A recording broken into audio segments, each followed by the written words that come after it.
A bitter chill always hangs in the air whenever the name Prince Harry surfaces in royal discourse. But this time the chill carried something heavier: anger, pride, and a clash between father and son that has rippled across the globe. Imagine it for a moment. A prince who once embodied duty and sacrifice, standing in front of the world's cameras, his charity shining in the spotlight. Yet behind the scenes a storm brewing over something as seemingly trivial, yet symbolically monumental, as where he would lay his head at night during the Invictus Games. What started as a simple request for a five-star hotel has now ballooned into an international debate about privilege, authority, and respect. It is a story not about hotel walls and luxury suites, but about fractured bonds, a wounded son, and a father who refuses to bend to his child's demand. The Invictus Games were meant to be Harry's triumph, his legacy beyond the monarchy, his answer to the question of what purpose he served once he stepped away from royal duties.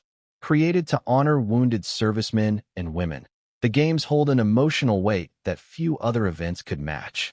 For Harry, they are a reflection of his own military past, his attempt to redefine himself as more than just the spare prince. Yet as the world prepares to watch these Games unfold again, the headlines are not about the athletes or their bravery, but about Harry's frustration over lodging. This single demand, to stay in a five-star hotel, became the spark that lit a firestorm, because King Charles, the man who once cradled him as a child and now reigns as monarch, said no. Before we continue, please hit the like button, subscribe to the channel, and turn on the notification bell for updates. The story feels almost Shakespearean in its layers.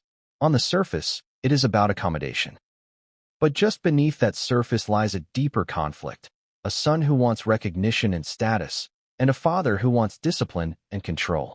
For Charles, granting such a request may have seemed like indulging an entitled demand, a move that would damage the monarchy's already fragile image in the eyes of a public weary of extravagance.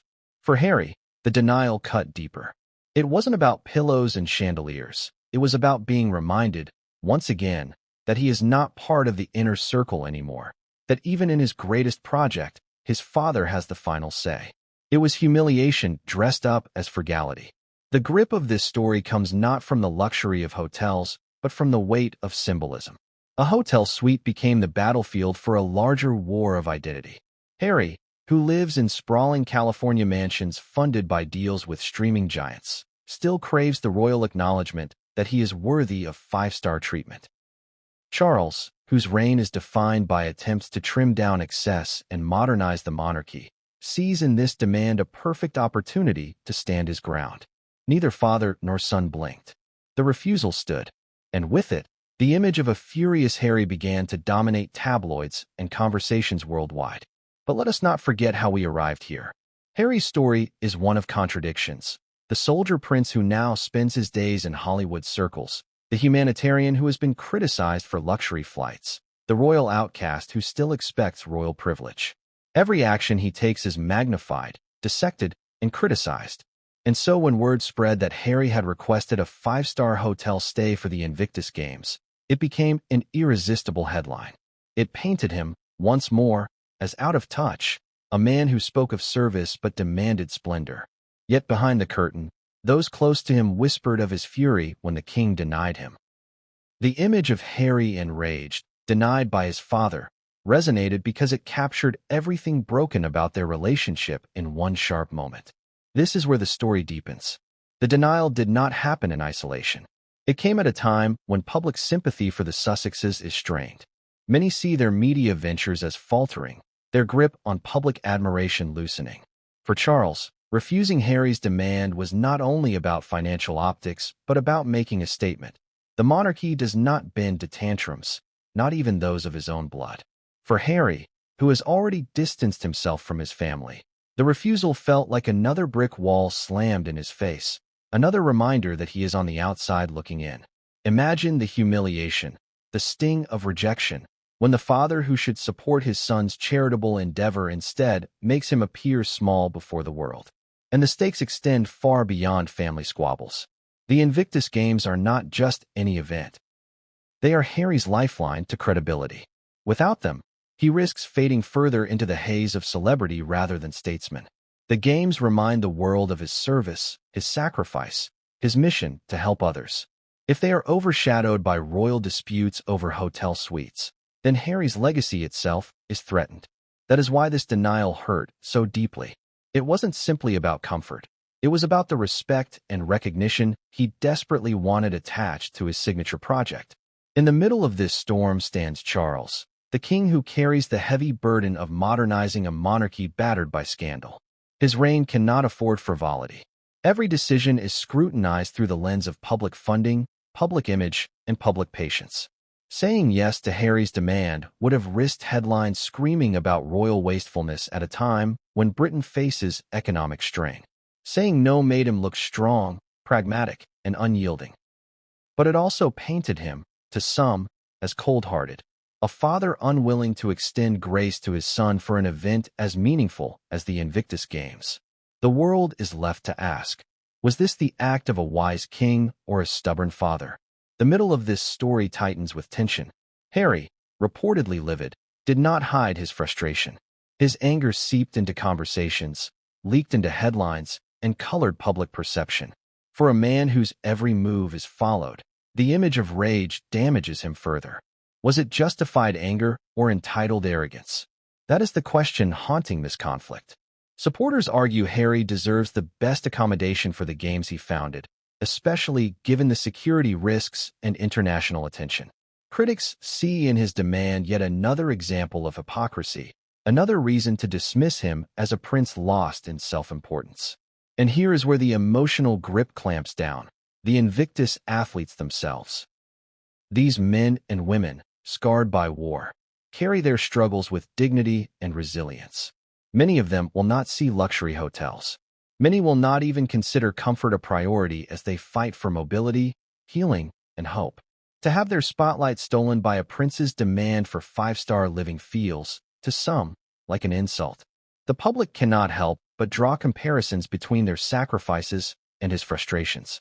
What greater contrast could exist than a veteran missing a limb and a prince sulking over room service? Yet the story refuses to resolve easily. By the end of this opening act, the viewer is left dangling between two emotional poles. On one side, a son craving respect and dignity, feeling isolated in a family that has turned its back on him. On the other, a king standing firm, protecting his monarchy from indulgence, refusing to grant his son a victory even in something so small. And caught in between, a public divided. Some pitying Harry, others scorning him, many wondering if reconciliation between father and son is now impossible. As the introduction closes, the tension is sharp, the stakes higher than ever. This is not merely about hotels or travel. It is about a battle of wills, about love denied and recognition withheld, about the unraveling of a relationship in front of the entire world. The games are coming, the cameras are ready, and the stage is set not just for competition but for confrontation. What began as a demand for a suite has become a symbol of everything broken in the House of Windsor. And as the story unfolds, one must ask, will this feud destroy what little bond remains between Harry and his father? Or will the games themselves become overshadowed by a prince enraged and a king unyielding? The Invictus Games did not begin as a polished international spectacle draped in royal intrigue and media obsession. They began as a vision, a flicker in the mind of a prince who had seen war up close and carried the scars of service deep within him. Prince Harry, before he became the lightning rod of controversy that dominates headlines today, once wore the uniform of the British Army. He served in Afghanistan, flew Apache helicopters, and lived the stark realities of combat. Out of those experiences was born an understanding: soldiers do not stop fighting when the battle ends. For many, the war continues within, through injuries, trauma, and the daily struggle to find purpose again. That understanding, rooted in his own exposure to frontline sacrifice, gave life to the idea of Invictus. In its earliest days, the games were more dream than certainty. Skeptics doubted whether a competition for wounded veterans could truly capture global attention. Yet Harry's passion carried it forward. In 2014, the first Invictus Games were held in London, a modest beginning but one that immediately captured hearts. Soldiers in wheelchairs raced with determination, Amputees took to the track, and men and women scarred by service rediscovered their pride. For Harry, it was vindication, proof that he could take his pain, his military background, and his royal platform and create something bigger than himself. That moment was a rare time when the public looked at him not through the lens of scandal or privilege, but as a man of vision and service. The word Invictus itself, meaning unconquered, became a banner under which thousands rallied. The games embodied resilience. They symbolized that one could lose a limb, a sense of certainty, even the comfort of normalcy, and still rise, still compete, still inspire. For Harry, it was personal. The Invictus Games were not simply charity. They were therapy, a way to heal the wounds of his own identity as a soldier and a royal, a man caught between two worlds. When the Games succeeded, he succeeded. Each cheer from the stands validated not only the athletes, but him as their founder. To understand the full weight of the current conflict with King Charles, one must grasp what the Invictus Games mean to Harry's story. They are his crown jewel outside the palace walls, the one accomplishment that is undeniably his. Other royals carry centuries-old titles and estates. Harry carries Invictus. In many ways, these games are his lifeline to relevance. Without them, what remains? A prince without a kingdom, a celebrity without enduring credibility. That is why the games must not falter. That is why every detail, from the athlete's participation to the venue to the hotel accommodations, feels monumental. But the legacy of the games does not exist in a vacuum. As the years passed, they grew, spreading to countries across the globe: Orlando, Toronto, Sydney, The Hague. Each time, the games brought with them stories of triumph and resilience. Soldiers scarred by war stood as examples to a world often obsessed with shallow celebrity drama. They reminded audiences of sacrifice, discipline, and the raw willpower to overcome adversity. And each time, Harry stood at the center, giving speeches filled with emotion, hugging veterans with genuine warmth, and presenting himself as a man of purpose rather than a tabloid caricature. Yet success carries weight. Each iteration of the games demanded more funding, more organization, more spectacle. With growth came pressure, and with pressure came scrutiny. Questions arose. How much money was being spent? How much came from public coffers? And how much was tied to Harry's personal brand? Critics began to whisper that the games, while noble in mission, were becoming another platform for Harry to polish his image. For every veteran inspired, there was a columnist wondering whether the prince himself benefited most of all. This tension between noble intent and public perception sits at the heart of Harry's current struggles. The Invictus Games, meant to uplift, became entangled with his personal identity crisis. And as his relationships with the royal family frayed, the games took on an even greater symbolic importance. They became proof that he did not need the monarchy to matter. They were his answer to those who said he had abandoned duty. They were his rebuttal to those who claimed he walked away from service. Every victory at Invictus was his victory against irrelevance. Every cheer from the stands echoed back as a validation that he was still a prince of purpose. But herein lies the great irony. The more he clung to the games as his legacy, the more fragile that legacy became. Because if anything threatened to overshadow the athletes, if anything distracted from their courage, it was him, his demands, his disputes, his controversies. The very man who gave the games life risked suffocating them with scandal. And that is why this conflict over hotel accommodations cuts so deeply. To the public, it looks like indulgence. To Harry, it looks like disrespect. The games cannot shine if their founder is made to look small. And so, in his mind, this battle is not about a hotel. It is about protecting the dignity of Invictus. The middle of this chapter reminds us that the games are also about something much bigger than Harry's personal battles. They are about men and women who have lost everything and yet refuse to be defined by their loss. They are about spouses and children cheering from the sidelines, watching their loved ones reclaim pieces of themselves thought forever lost. They are about countries coming together, not in conflict, but in solidarity. That is the true heartbeat of Invictus. And yet, because Harry is its founder, his shadow always looms large. His triumphs uplift the games, but his disputes threaten to tarnish them. One cannot overlook how much Harry himself is tied emotionally to the athletes. When he embraces a soldier in tears, when he kneels to comfort a competitor, it is not mere ceremony. It is personal. He sees in them his comrades, his brothers and sisters in arms. For Harry, every medal awarded at Invictus is a medal for himself as well. Proof that his creation has meaning, proof that he has not lost his way entirely. Without the games, who is he? That question gnaws at him, and it is why the stakes of this hotel dispute are so amplified. If he cannot even secure the respect of staying in a five-star suite during the games, what does that say about how the world, and his own father, view his crowning achievement? As the chapter draws toward its close, we begin to see how fragile the legacy of Invictus truly is. On paper, it is a beacon of resilience. In reality, it is tethered tightly to the fortunes of its founder. And Harry's fortunes are in constant turbulence. Every time he rises in public admiration, some scandal pulls him back down. Every time the games capture attention for the right reasons, the focus is yanked toward his personal disputes. The legacy stands tall, but on shaky ground. This is why the five-star hotel demand matters.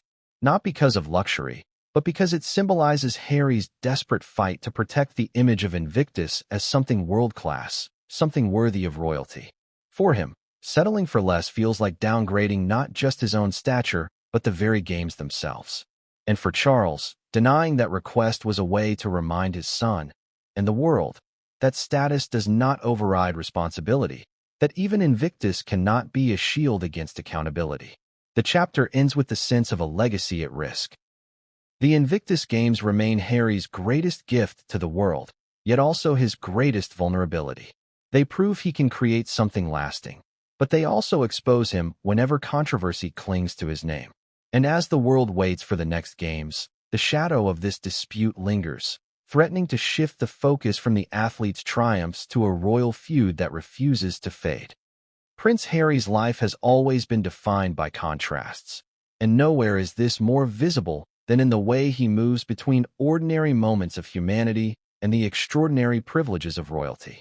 From his earliest days, the trappings of luxury were stitched into the fabric of his existence. Palaces, country estates, private tutors, and personal staff were the background of his childhood, while he and his brother, Prince William, were presented to the world as the boys of Diana. Ordinary in some ways and playful in public, the reality was that their upbringing was steeped in the expectations of grandeur. For Harry, those formative years planted a seed. Luxury was not indulgence, it was normality.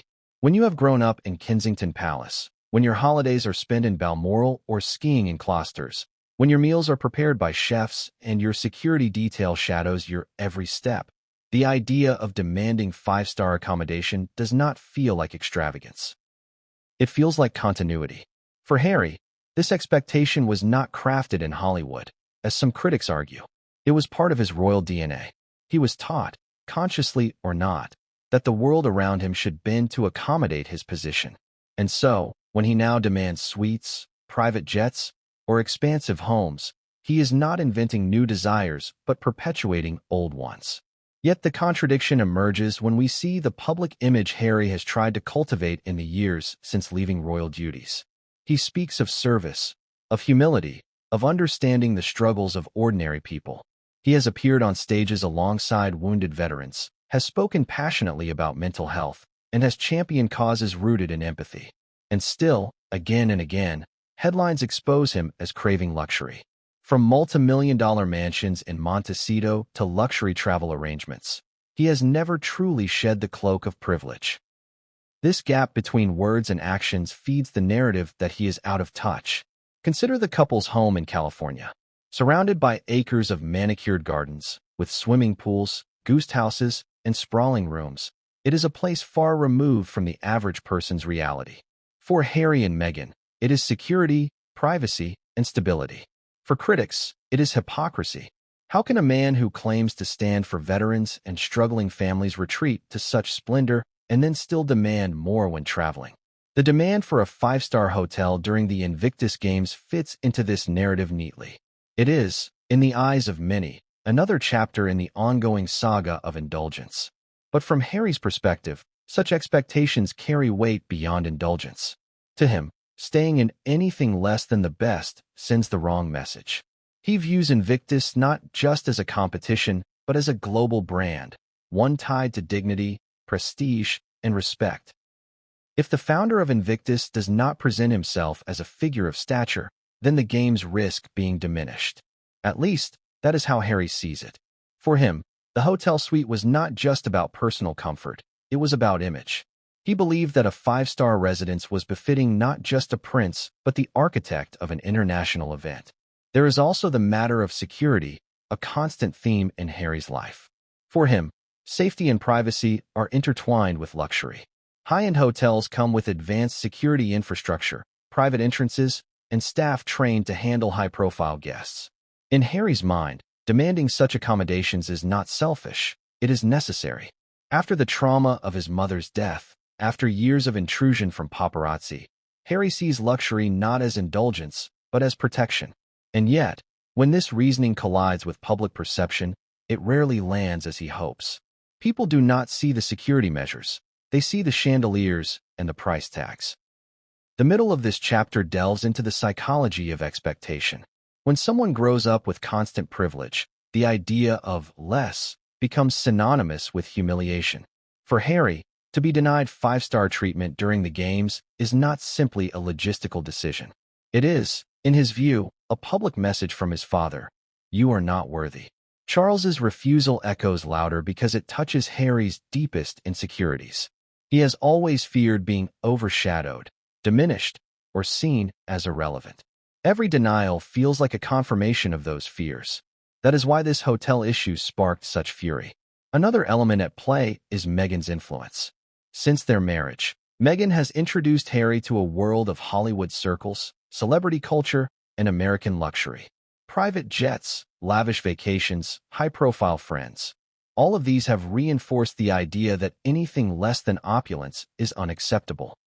To Meghan, raised in Los Angeles and accustomed to the culture of image, presentation matters as much as substance. For Harry, who already had a history of privilege, her presence has amplified the expectation of perfection. Critics argue that this has only widened the gap between him and the public, who increasingly see him as detached from the real struggles of ordinary people. But Harry's expectations are not unique within the royal family. His father, uncles, and ancestors have all lived lives of splendor. The difference is that Harry stepped away from the monarchy while still trying to maintain its privileges. This half-in, half-out existence magnifies his every demand. If he were still a working royal, his hotel suite would be a footnote. As a self-exiled prince, it becomes a headline. Every request becomes political. Every demand is viewed as a clash between his chosen independence and his lingering entitlement. The clash with King Charles crystallizes this contradiction. Charles has spent his early reign attempting to slim down the monarchy, to present it as modest, modern, and less indulgent. Against this backdrop, Harry's demand for luxury lodging looks grotesque. It highlights the very image Charles is trying to shed. To the king, granting the request would not only tarnish his reputation but undermine his mission. That is why he drew the line.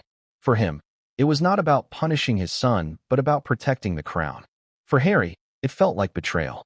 This chapter draws to a close with the realization that Harry's expectations are more than simple desires. They are reflections of his fractured identity. He is caught between two worlds, the world of royalty that shaped him and the world of independence he claims to desire. In truth, he cannot fully escape either. He wants freedom, yet he craves the validation that comes from royal treatment. He seeks empathy, yet surrounds himself with privilege. The demand for a five-star hotel encapsulates this struggle perfectly. To him, it is necessity. To his father, it is indulgence. To the public, it is hypocrisy. And as long as these perceptions collide, Harry will continue to be trapped in the expectations he cannot abandon and the criticisms he cannot escape. For King Charles, the decision to deny Prince Harry's demand for a five-star hotel during the Invictus Games was not a spur-of-the-moment choice or an act of petty fatherly defiance. It was a calculated move, shaped by decades of observing how public opinion can elevate or destroy a monarch, and by his deep understanding of the fragile state of the British monarchy. To fully understand why Charles stood firm, one must first recognize the careful balancing act he has been trying to perform since ascending the throne. He inherited a monarchy marred by scandals, weakened by loss of trust, and watched with increasing skepticism by a public that questions the value of royal extravagance in an era of economic hardship. Charles knows that every decision he makes is symbolic. His reign is under constant scrutiny, not only by the British people but by the entire world. When his son demanded a luxury suite at a five-star hotel, Charles recognized the stakes instantly. This was not merely about accommodating Harry's preference for comfort. It was about optics, about how it would look for the king to indulge his son's wishes while ordinary Britons struggle with rising costs of living. A monarch who allows extravagance in the face of hardship risks losing credibility, and Charles could not afford that. The king's refusal was therefore an assertion of principle. It communicated restraint, discipline, and an unwillingness to bend under personal pressure. It was also a strategic act of boundary setting with Harry, a son who, in Charles's eyes, has consistently tested the family's patience, rules, and reputation. To grant him this request would have been to concede yet another inch of authority to a man who has already challenged the monarchy by stepping away from it. For Charles, saying no was about reinforcing order. The monarchy stands above personal whims, even the whims of a prince. The middle of this chapter lies in the psychology of Charles as both father and monarch. As a father, he has faced relentless challenges from Harry. Accusations in interviews, memoirs, documentaries, and public appearances that have painted Charles as cold, distant, and unfeeling. These portrayals have wounded him, for Charles has always seen himself as a man misunderstood by the public. To have his son publicly cast him as uncaring cut deep. Thus, when Harry's request for the hotel came, Charles did not view it through neutral eyes. He viewed it through the lens of betrayal, a lens colored by years of personal attacks. His refusal was not only about protecting the monarchy, but about protecting himself from further humiliation. As a monarch, Charles also carries the weight of history. His mother, Queen Elizabeth II, reigned with an aura of restraint and frugality, even while surrounded by wealth. She understood instinctively that the monarchy survived not because of excess, but because of its careful dance with modesty. Charles, often accused in his youth of being aloof or indulgent, is now determined to model his reign on that same restraint. In this light, granting Harry's demand would have been a direct contradiction of the image he is trying to cultivate. It would have fed the narrative that the monarchy exists only to indulge itself, at a time when Charles is working tirelessly to counteract that very perception. There is also the matter of hierarchy.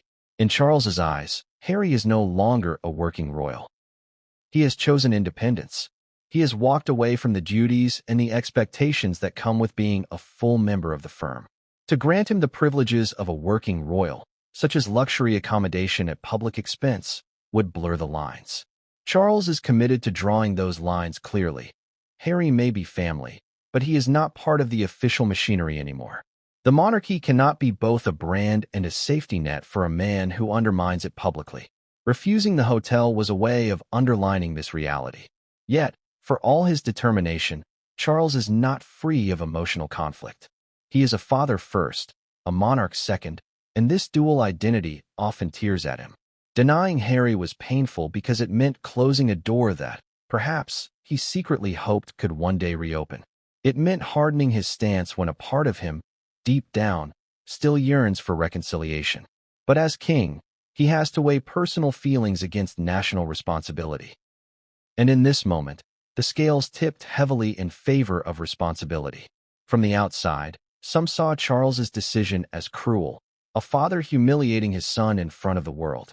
Others saw it as strength, a monarch refusing to indulge entitlement. Both views contain truth, and both highlight the delicate tightrope Charles walks. What cannot be denied is the firmness of his stand. He did not waver. He did not negotiate. He did not allow himself to be swayed by pleas or anger. His refusal was absolute, and in its absoluteness, it sent a message to Harry and to the world. The monarchy cannot be manipulated. This firm stand also reflects Charles's long-term strategy. He knows his reign is transitional, that he is unlikely to match the longevity of his mother. His mission is to prepare the crown for William, to ensure the monarchy survives into the next generation. That requires discipline. That requires setting precedents that William can follow. If he indulges Harry now, what message does that send for the future? By denying his son, Charles signals to William and to the public that the monarchy must be lean, accountable, and impervious to personal whims. The chapter draws to its close with the recognition that Charles's refusal was not simply an act of paternal coldness, but a calculated decision rooted in history, image, and duty. It may have hurt Harry, it may have strained their bond further, but in Charles's eyes, it was necessary. He cannot afford to appear weak. He cannot afford to indulge what the public sees as entitlement. And so, he stood firm, knowing that the consequences might be painful, but also believing that the alternative, the erosion of the monarchy's credibility, would be far worse. The story of Prince Harry and King Charles cannot be understood merely as a disagreement about hotels, security, or logistics. At its core, it is a clash between two generations, two ways of viewing the world, and two fundamentally different interpretations of what royalty means. The father and son have long been caught in an emotional tug-of-war, each shaped by their upbringing, their traumas, and the eras they represent. This latest conflict, centered on the Invictus Games, only highlights how deep the generational divide truly runs. King Charles was born into a world where tradition was not just important, it was immovable. From the moment of his birth, the monarchy was still cloaked in the mystique of empire and duty. His childhood was austere, defined by rules, rituals, and the unspoken command that feelings were to be hidden, never paraded. Charles grew up with the expectation that sacrifice for the crown was his purpose. Comfort and indulgence were available, yes, but they were never meant to overshadow responsibility. This mindset shaped him into a man who, whatever his flaws, believes in restraint and the continuity of monarchy above all. Harry, on the other hand, grew up in a different Britain, one transformed by media intrusion, public vulnerability, and the global rise of celebrity culture. His mother, Princess Diana, raised him with a far more modern approach, emphasizing compassion, openness, and emotional honesty. Diana believed that the royals needed to be seen as human, not distant figures locked away in gilded palaces. Harry absorbed that lesson deeply. He saw his mother cry, struggle, and ultimately perish in a tragedy tied to the very institution that demanded silence from its members. For Harry, the monarchy was not only duty but pain, not only tradition but sacrifice that came at unbearable personal cost. This generational clash means that the same decision, whether or not to grant a five-star hotel, takes on vastly different meanings for father and son. To Charles, denying the hotel was about sending the right message, showing that the monarchy is not beholden to personal extravagance. To Harry, the denial was about humiliation and rejection, a cold reminder that his father values image over compassion, rules over relationships. Each side interprets the same action through the prism of their generation and their scars. The middle of this chapter is filled with examples of how this generational clash has played out before. Charles has always embodied caution and preservation of the crown, while Harry embodies rebellion and the pursuit of authenticity. When Harry and Meghan stepped back from royal duties, Charles viewed it as a betrayal of centuries-old duty. Harry viewed it as liberation from an archaic institution that crushed individuality. When Harry released his memoir, Charles saw it as disloyalty. Harry saw it as catharsis and truth-telling. This pattern repeats endlessly, and the hotel dispute is simply its newest chapter. Even in their public personas, the difference is stark. Charles carefully crafts speeches that speak to history, continuity, and responsibility. His words are measured, sometimes stiff, always cautious. Harry, by contrast, is unafraid of raw emotion. He speaks openly about trauma, therapy, and his inner battles. He presents himself not as a figure above the people, but as one of them. To Charles, this openness feels reckless, even dangerous, because it chips away at the mystique of monarchy. To Harry, Charles's restraint feels cold, unfeeling, and detached from the needs of modern society. This clash is not only personal, but symbolic of the generational tensions many families experience. It is the eternal conflict of parents raised with duty and restraint clashing with children who demand freedom and authenticity. But when the family in question wears crowns and titles, the consequences reverberate across nations. Every disagreement becomes public theater, every slight becomes a headline. Every generational argument becomes a battle for the soul of the monarchy itself. Consider also how the two men view money and privilege. Charles was raised in an era when the monarchy justified its wealth by its service. Excess was permitted but hidden, always justified as necessary for statecraft. Harry grew up in a media-saturated world where every royal expense was scrutinized, where extravagance became fodder for criticism. Yet instead of rejecting privilege, Harry internalized it differently. For him, privilege became expectation, something normal and inseparable from his identity. When Charles denies him that expectation, Harry perceives it as punishment. For Charles, it is discipline. Both interpretations spring from the eras that shaped them. The clash of generations also extends to how they see their roles in the world. Charles sees himself as the steward of continuity, the custodian of an ancient institution. His mission is to keep the monarchy relevant but intact. Harry sees himself as a changemaker, someone who refuses to be defined by the monarchy and instead defines himself through humanitarian projects and personal candor. This conflict makes reconciliation nearly impossible. They are not merely arguing over hotels. They are arguing over what it means to be royal in the 21st century. As this chapter draws toward its conclusion, the emotional stakes become clear. Charles's firmness is rooted in his belief that the monarchy must survive at all costs. Harry's rage is rooted in his belief that his father values that survival more than he values his son. In truth, both are right in their own ways, and both are trapped by their perspectives. The generational clash ensures that neither side can fully see the other's point of view. The denial of the hotel is not just about accommodations. It is about authority versus independence, tradition versus modernity, silence versus vulnerability. It is a microcosm of a generational battle that stretches far beyond this one dispute. And until father and son find a way to bridge that divide, every conflict, no matter how small, will explode into a symbolic war for dominance. The presence of Meghan Markle in Prince Harry's life cannot be separated from the conflicts that have defined his relationship with the monarchy. She is both partner and lightning rod, an ally who amplifies his grievances and a figure who has become, in the eyes of many critics, a convenient symbol for everything that has changed about him. In the matter of the five-star hotel, whispers quickly turned toward Meghan's influence.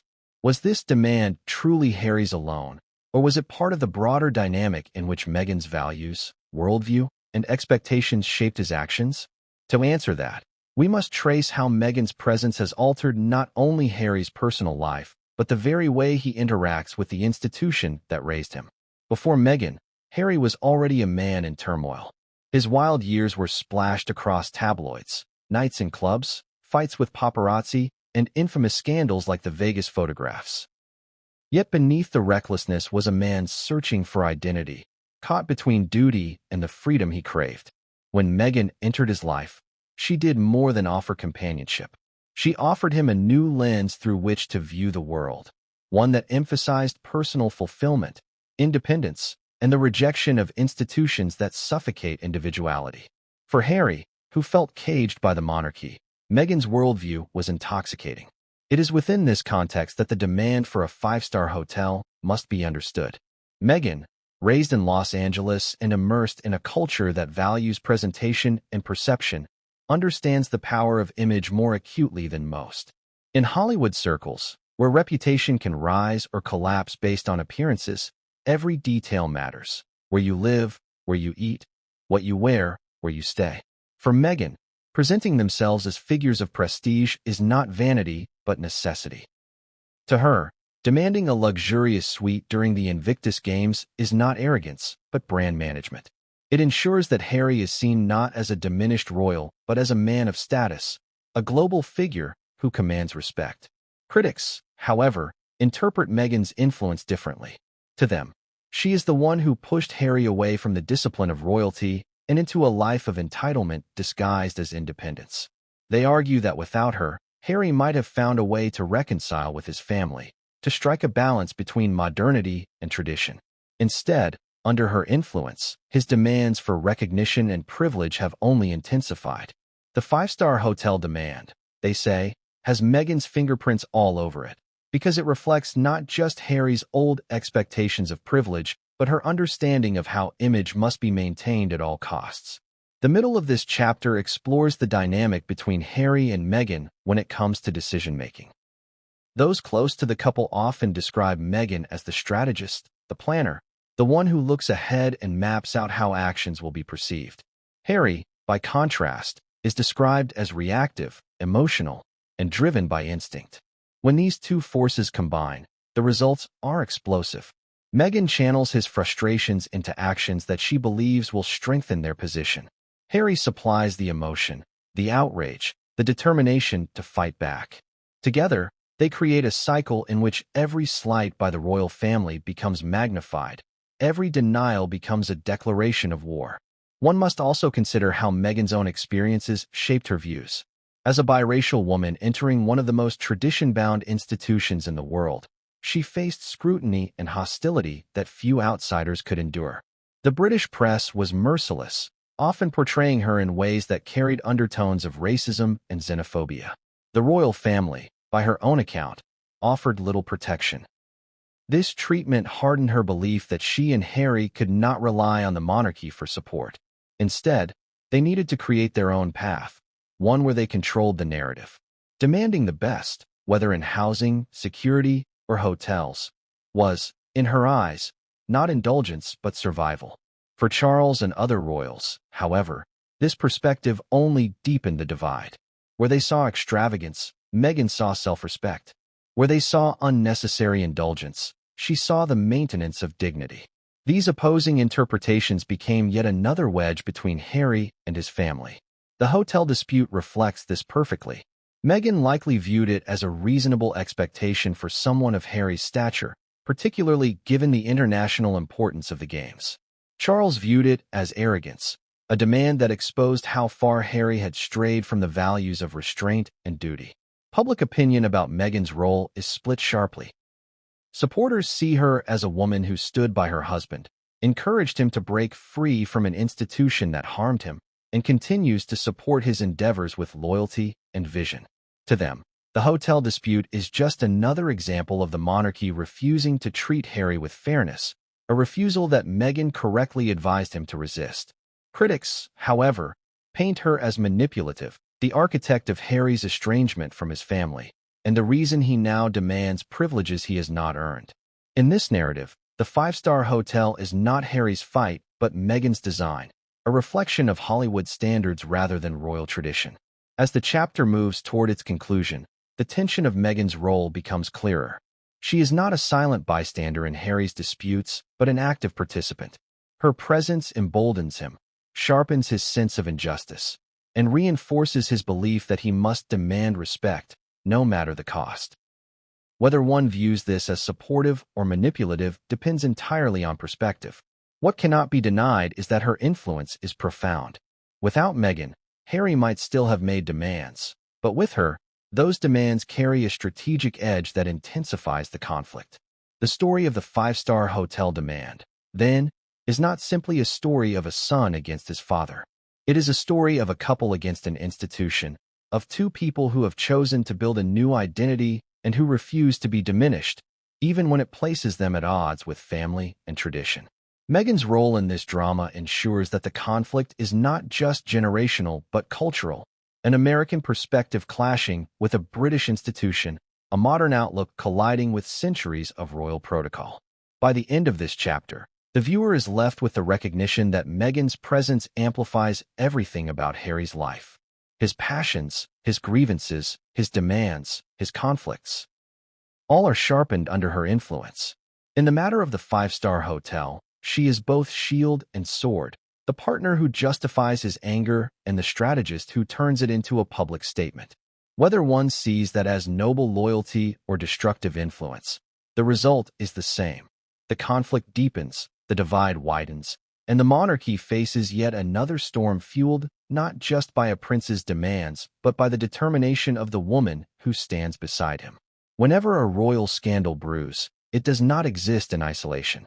The British press, notorious for its relentless appetite for palace drama, seizes every opportunity to turn whispers into headlines, headlines into debates, and debates into storms of public opinion. The moment word spread that Prince Harry had demanded a five-star hotel for the Invictus Games and that King Charles had denied him, the story exploded across front pages and online platforms. To the tabloids, this was not about logistics. It was a narrative goldmine, a prince, a king, a clash of wills, and a symbol of privilege at war with restraint. The perfect storm for endless coverage. The media's initial framing was swift and merciless. Harry was cast as entitled, spoiled, and tone-deaf to the realities of the world. Headlines screamed of royal indulgence and Hollywood Harry's latest tantrum. Pundits filled television panels with biting commentary about how out of touch the Sussexes had become, while columnists drew sharp comparisons between the sacrifices of the veterans participating in the games and Harry's supposed obsession with luxury. The irony was too delicious for the press to ignore. The man who founded a competition to honor wounded soldiers was being criticized for demanding opulence, while those same soldiers prepared to compete with dignity and humility. But the press did not stop at Harry. Meghan, too, became part of the frenzy. Tabloids suggested she was the true architect of the demand, weaving the narrative that Harry had been swayed by his wife's Hollywood sensibilities. Meghan was once again portrayed as manipulative, the diva duchess, who could not live without extravagance.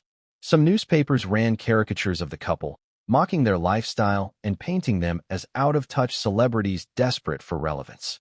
In this way, the media reinforced the perception that Harry and Meghan were inseparable from their brand of entitlement. The middle of this chapter is defined by how the press weaponized contrast. Journalists highlighted the stories of Invictus athletes, men and women missing limbs, scarred from battle, training hard with little complaint, against the image of Harry reportedly raging over hotel accommodations. These juxtapositions were deliberately crafted to sting, to present Harry as hypocritical and self-absorbed. On talk radio shows, callers vented their frustration, saying things like, "How dare he demand five-star treatment when these veterans have given everything for their countries?" Such narratives fueled outrage, keeping the story alive day after day. International media joined the frenzy, though their tone varied. In the United States, coverage was more sympathetic. Some outlets framed the dispute as yet another example of how the monarchy refuses to support Harry, suggesting that Charles's denial was cruel and unnecessarily humiliating. American hosts debated whether Harry and Meghan were victims of unfair treatment by a cold institution, with some arguing that expecting high standards for security and accommodation was reasonable for someone of Harry's stature. Yet, even in the U.S., the couple was not immune to criticism. Certain commentators questioned whether their obsession with luxury undercut their credibility as humanitarians. Meanwhile, in continental Europe, media reaction leaned toward bemusement. French and German outlets treated the story less as scandal and more as spectacle, a curious display of royal dysfunction that reinforced stereotypes of Britain's troubled monarchy. The idea that a father and son would clash so publicly over a hotel became another example of the Windsor's inability to resolve private matters quietly. For international audiences, it confirmed what they had long suspected, that the royal family is less a symbol of unity and more a soap opera played out on the world stage. What fueled the tabloids most, however, were the leaks. Anonymous sources close to the palace or to Harry and Meghan provided tidbits that kept the story alive. Some claimed Harry had been furious and slammed the phone after hearing of the denial. Others suggested Meghan had been shocked and insisted that Invictus deserved the best. Still others painted Charles as resolute, saying he refused to be bullied by his son. These fragments, unverifiable yet irresistible, became the lifeblood of coverage, with each new detail adding gasoline to the fire.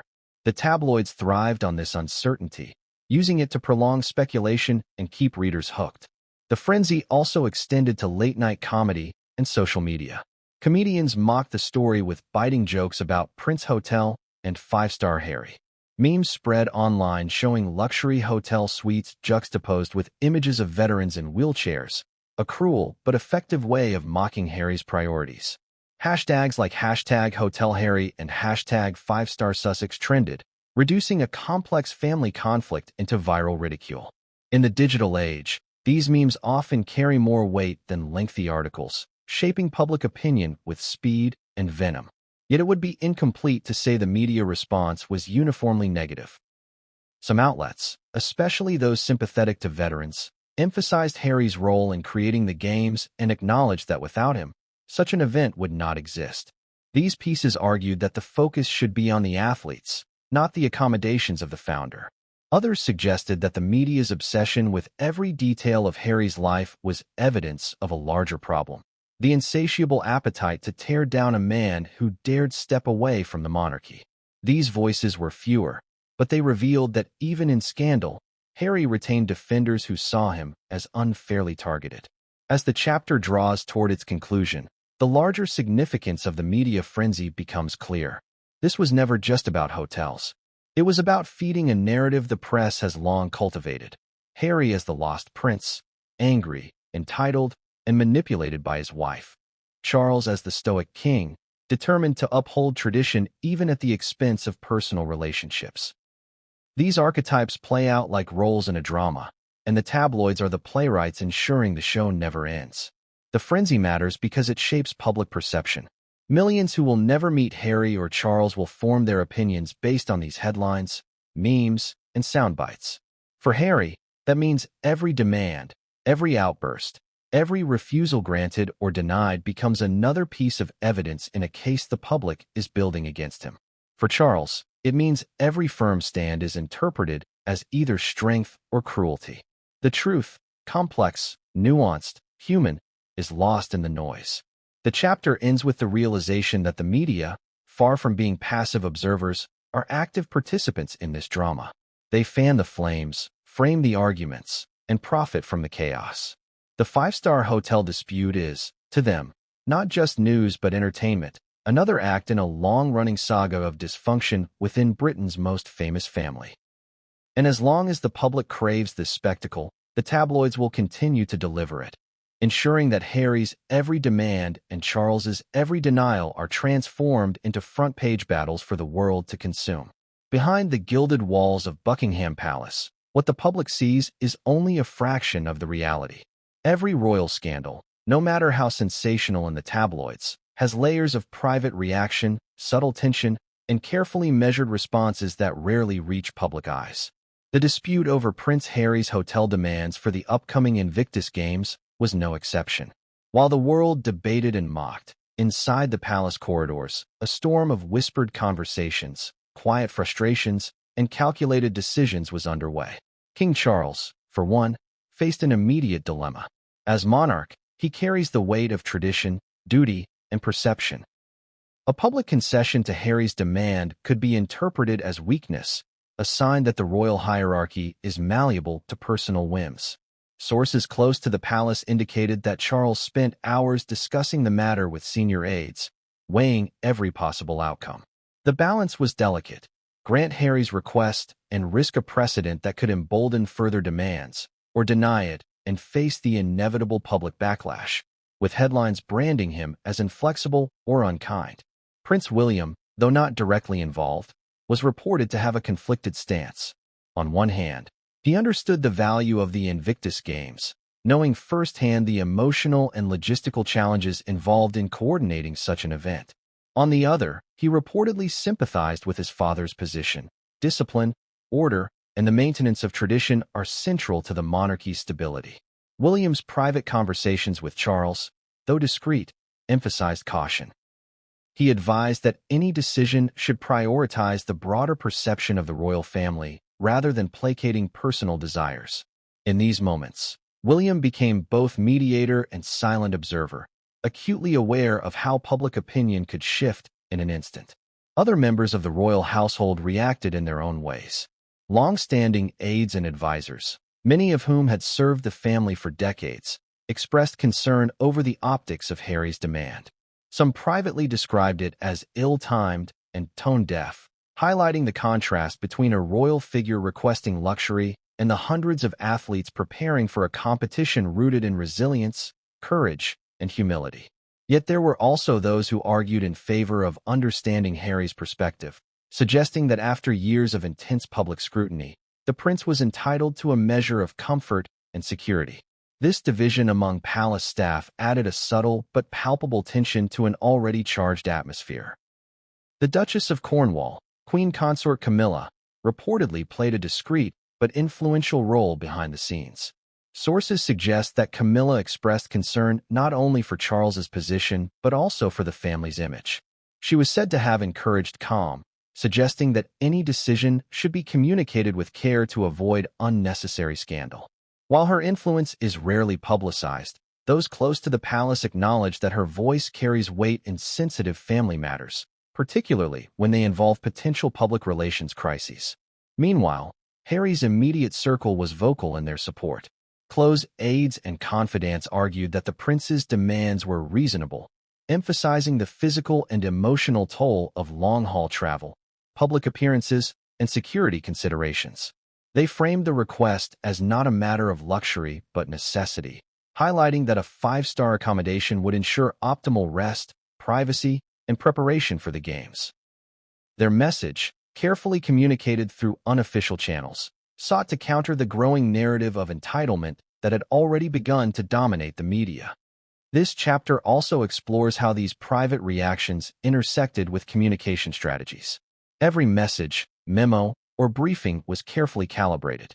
Palace spokespersons were instructed to maintain a neutral stance in public statements, emphasizing only the positive contributions of the Invictus Games and the dedication of all involved. Meanwhile, internal communications focused on managing potential leaks, coordinating with security teams, and ensuring that every member of the household understood the importance of discretion. In a world where a single offhand remark could ignite a media firestorm, the stakes were extraordinarily high. Tensions were not limited to immediate family members. Extended royal relatives were reportedly weighing in, offering advice, or quietly expressing opinions to intermediaries. Some sympathized with Harry, viewing his request as a minor inconvenience blown out of proportion, while others aligned with Charles, emphasizing that the monarchy must maintain order and that indulgence could erode the institution's credibility. These dynamics created a subtle web of influence and pressure, where every conversation carried the potential to shift decision-making or shape the narrative before it reached the public. The emotional dimension of these private reactions is equally significant. Observers noted the strain this dispute placed on family relationships. Harry, already navigating life outside the traditional constraints of the palace, was reportedly frustrated by what he perceived as lack of support and understanding. Charles, balancing the responsibilities of leadership with personal feelings toward his son, faced the difficult task of maintaining authority without alienating him further. William's role as mediator added an additional layer of emotional complexity as he sought to reconcile loyalty to family with the duty to the institution. This chapter underscores the human element behind the headlines. Royal families are often perceived as symbols of perfection, insulated from the everyday struggles of emotion, disagreement, and negotiation. Yet these private reactions reveal the very real challenges they face, balancing love and loyalty with duty and image, managing personal desires against public expectations, and navigating conflicts that can reverberate across the globe in an instant. The chapter concludes by illustrating how these private reactions ultimately shape public perception. Every decision made behind palace walls, whether to deny Harry's request, issue a statement, or remain silent, carries consequences. The internal dynamics, though hidden, ripple outward, influencing media narratives, social media discourse, and public opinion. The palace's careful orchestration of privacy and messaging is not just about managing scandal. It is about preserving the integrity and continuity of an institution whose relevance depends on public trust. By the end of this chapter, the reader understands that the dispute over a hotel is more than a logistical disagreement. It is a lens through which the complex interplay of family, duty, power, and emotion can be observed. The private reactions within the royal household reveal both the fragility and resilience of these relationships, setting the stage for the subsequent escalation and the very public fallout that would follow. The drama surrounding Prince Harry's hotel demands extended far beyond personal preferences and family disagreements. Behind the headlines, an intricate network of security and logistical challenges was unfolding, revealing a side of royal planning few outsiders ever see. Hosting a royal figure, particularly one as high-profile as Prince Harry, at a major international event like the Invictus Games is an exercise in meticulous preparation, where every detail, from room layout to security personnel deployment, must be flawlessly coordinated. For months, palace security teams had been liaising with the Invictus Games organizers, aviation authorities, and local law enforcement to establish safe and efficient protocols for the event. Every hotel in proximity to the game's main venues was evaluated on criteria including accessibility, security infrastructure, emergency response readiness, and proximity to transport routes. It was during this evaluation process that Harry's team reportedly submitted their preference, a five-star hotel, complete with private suites, secure floors, and specialized staff familiar with royal security procedures. The request, though reasonable from a protection standpoint, introduced a cascade of logistical challenges. Security officials immediately flagged concerns. A high-profile stay in a luxury hotel is far from simple. Every entrance must be secured, every staff member vetted, and emergency evacuation protocols meticulously planned. Even small details, like service elevators or access to fire escapes, became critical discussion points. Sources close to the security team revealed that several hotels capable of meeting these stringent standards had limited availability during the games, forcing organizers to consider alternatives and potentially costly modifications. Each adjustment, while ensuring Harry's safety, carried the risk of disrupting accommodations for other VIP guests and athletes. Communication with the Invictus Games organizers became increasingly tense. Meetings between Harry's aides and event planners reportedly lasted late into the night, often extending past midnight, as they debated room allocations, security perimeters, and access routes. The organizers faced a difficult balance, accommodating a prince accustomed to luxury while maintaining the integrity and accessibility of the event for all participants. Their concern was not rooted in personal opinion, but operational necessity. Overcomplicating logistics for a single guest could jeopardize broader event efficiency, raising the stakes for every decision made. Behind the closed doors of these meetings, discussions also touched on financial implications. Modifying a hotel for enhanced security, reserving multiple floors, and providing specialized support staff carried significant costs. Sources suggested that palace officials questioned whether such expenses were justified for a single individual, even a member of the royal family. These deliberations were further complicated by public perception. Any leaks about extravagant spending during the games could ignite criticism in the media, particularly from those sensitive to the optics of luxury amidst charitable events and veteran-focused initiatives. Security measures themselves presented unique challenges. Harry's team requested private access points to prevent encounters with the public, media, or potential protesters. Plans included advanced surveillance, coordinated sweeps by bomb-sniffing units, and discreet on-site personnel ready to respond to any threat. Organizers had to reconcile these requests with the public nature of the games, which prides itself on accessibility, fan engagement, and the visible presence of the royal family to inspire participants. Every protective measure, while essential for Harry's safety, risked creating a barrier between the prince and the people he was meant to engage with, a delicate tension in a highly visible charity-focused environment. Transportation logistics compounded the challenge. Harry's travel to and from the hotel demanded secure routes, real-time traffic monitoring, and coordination with local authorities to ensure safety without causing public disruption.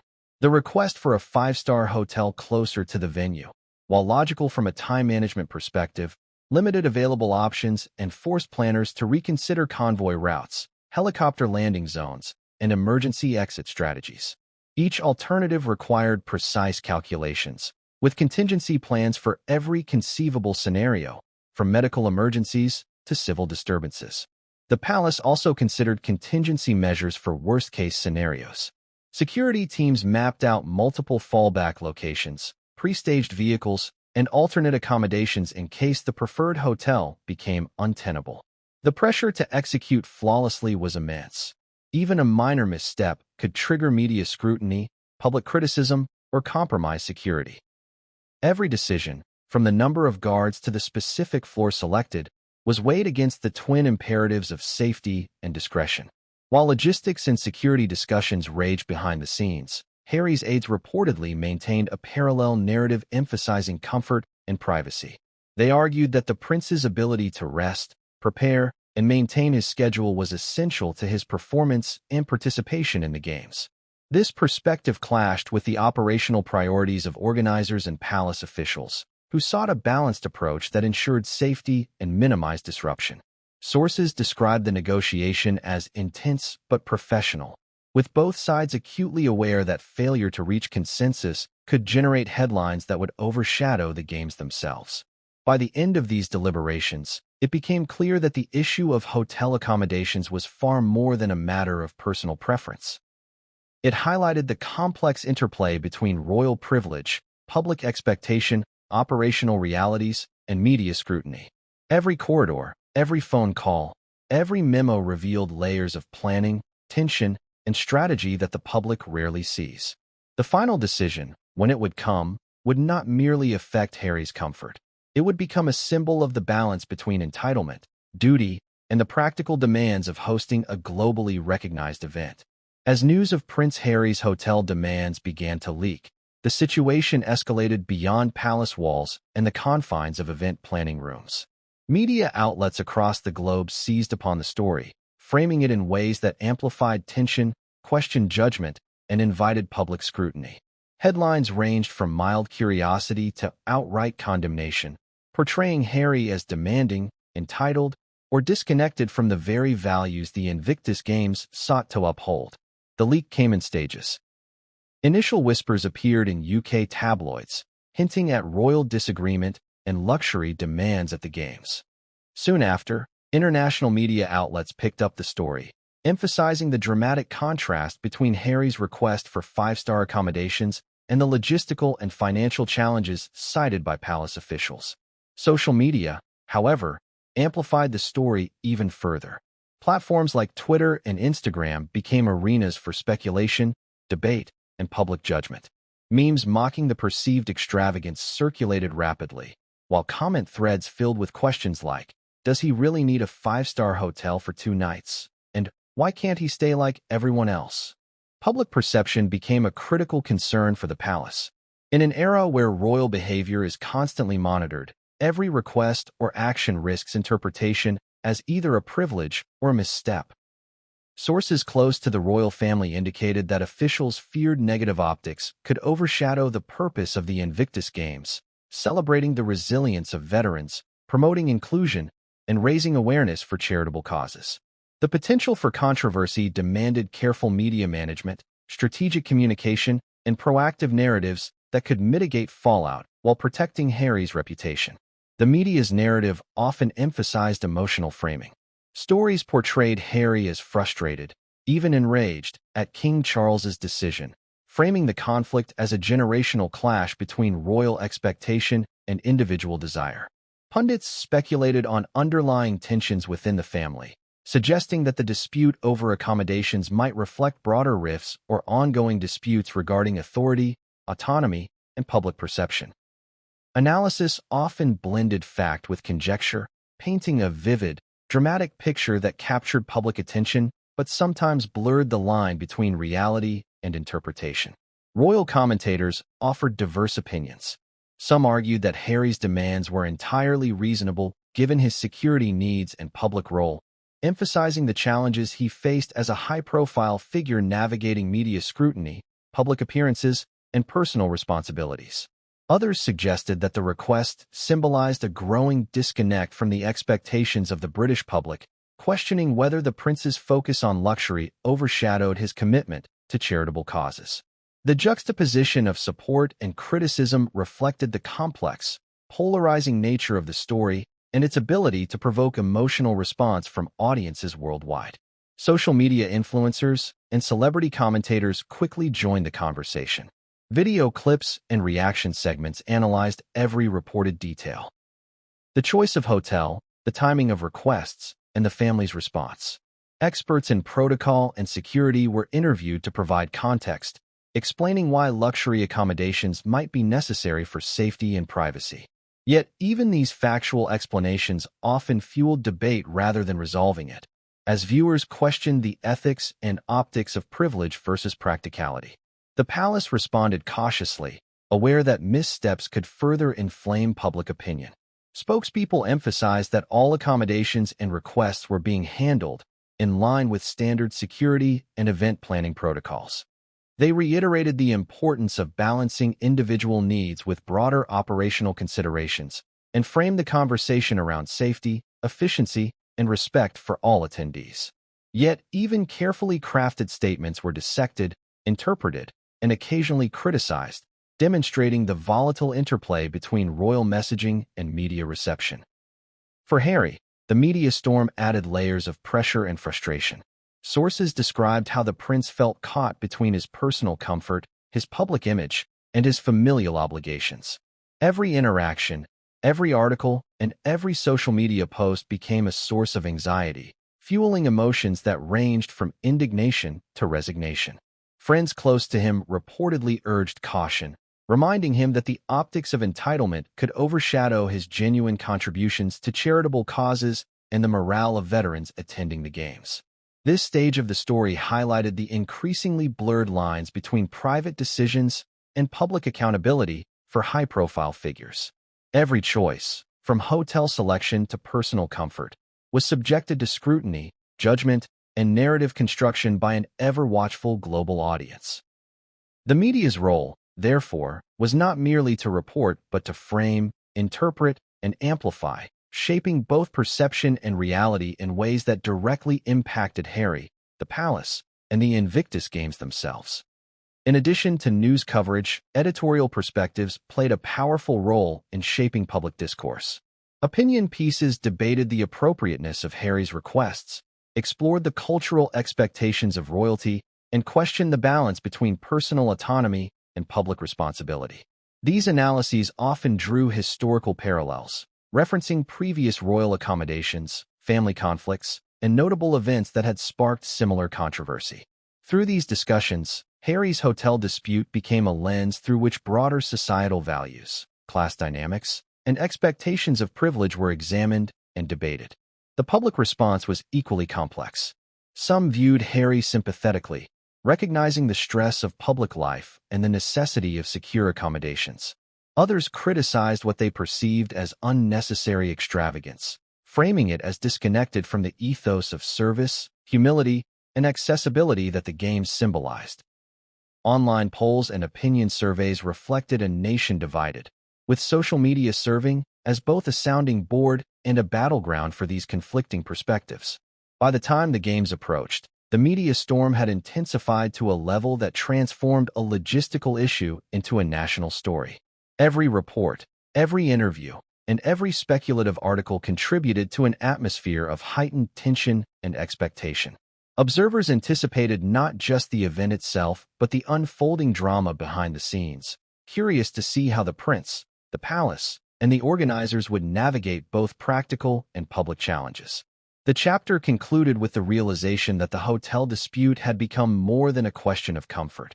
It had evolved into a multifaceted narrative encompassing security, privilege, media dynamics, public perception, and the emotional weight of living under constant scrutiny. It illustrated the fragile equilibrium between personal choice, family dynamics, and the global spotlight, leaving both Harry and the palace acutely aware that every decision carried consequences far beyond the immediate scope of the games. Behind the polished images, ceremonial appearances, and public statements, the royal family faced a tense, private confrontation over Prince Harry's accommodation demands. This showdown was not merely a discussion about luxury or preference. It was a clash of personalities, priorities, and expectations that revealed deep undercurrents of frustration, loyalty, and unspoken rules within the monarchy. Sources close to the palace described an atmosphere thick with anticipation. Meetings that might otherwise have been routine escalated into emotionally charged exchanges. Advisors, aides, and security personnel found themselves navigating an intricate web of protocol, personal feelings, and media sensitivity. Every statement, every body language cue, every subtle inflection carried weight, as the stakes were both personal and symbolic. The conversation was about more than a hotel. It was about respect, autonomy, and the balance of power within one of the most scrutinized families in the world. Prince Harry, known for his intensity and sense of fairness, reportedly approached the situation with a combination of assertiveness and urgency. He emphasized his need for accommodations that met specific security requirements while allowing him the privacy necessary for both personal and professional responsibilities during the games. Yet, the request, framed as a practical necessity by Harry, was interpreted by some within the palace as demanding, if not defiant. Sources described moments where voices rose, gestures became emphatic, and the air seemed to crackle with the tension of unspoken grievances stretching back years. King Charles, for his part, was reportedly resolute. The monarch, tasked with balancing tradition, public expectation, and the operational logistics of the Invictus Games, maintained that all accommodations should adhere to established standards and policies. He emphasized fairness to all attendees, the integrity of the games, and the importance of avoiding perceptions of favoritism or entitlement. In private conversations, he is said to have reminded Harry that the games were about service, resilience, and unity, not luxury or individual preference. The clash highlighted a fundamental difference in perspective. Harry approached the issue from a lens of personal necessity and past experience, citing security protocols and the importance of mental and emotional well-being. Charles, in contrast, focused on precedent, public perception, and institutional responsibility, insisting that no individual, regardless of rank, should appear to circumvent the established framework. The tension was amplified by the historical context of their relationship, decades of evolving family dynamics, and ongoing discussions about autonomy, influence, and respect. Confidential sources suggested that the conversation was neither brief nor simple. Meetings reportedly lasted hours, punctuated by pauses, reflective silences, and candid exchanges. Advisors attempted to mediate, offering compromise solutions that might satisfy both security needs and the principles of equality and fairness.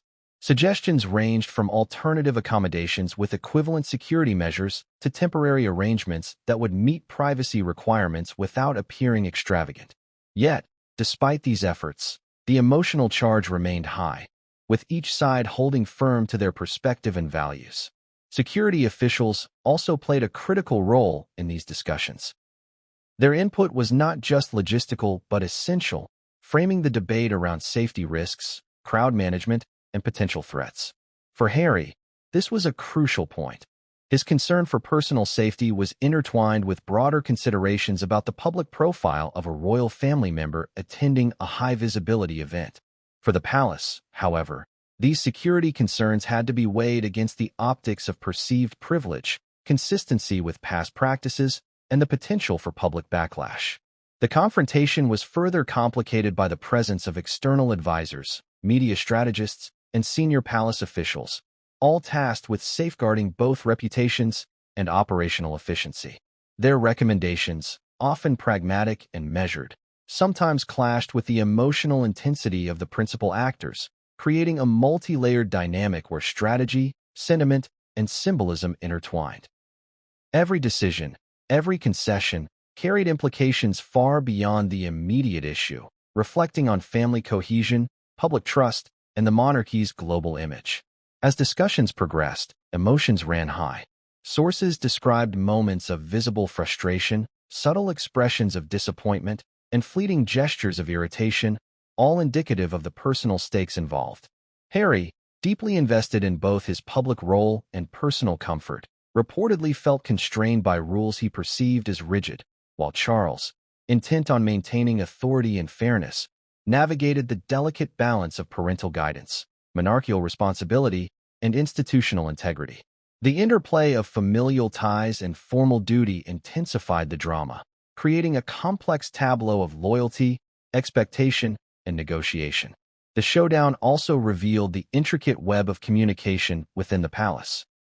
Messages, clarifications, and updates were meticulously coordinated to ensure consistency and avoid leaks. Yet despite these efforts, the story inevitably reached the public domain, fueled by insiders and keen observers attuned to every development. The private tension, meant to resolve discreetly, became fodder for speculation, analysis, and emotional investment by a global audience, illustrating the porous boundary between royal privacy and public curiosity. Ultimately, the confrontation underscored the human dimension of royal life. Beneath the pomp, protocol, and historical weight of the monarchy, personal emotions, expectations, and relationships exerted profound influence. The clash over hotel accommodations, while logistical in nature, became emblematic of deeper themes: autonomy versus tradition, personal needs versus institutional responsibility, and the enduring challenge of maintaining familial harmony under relentless public scrutiny. The chapter closed with an unresolved tension that mirrored the broader narrative of Harry's relationship with the royal family.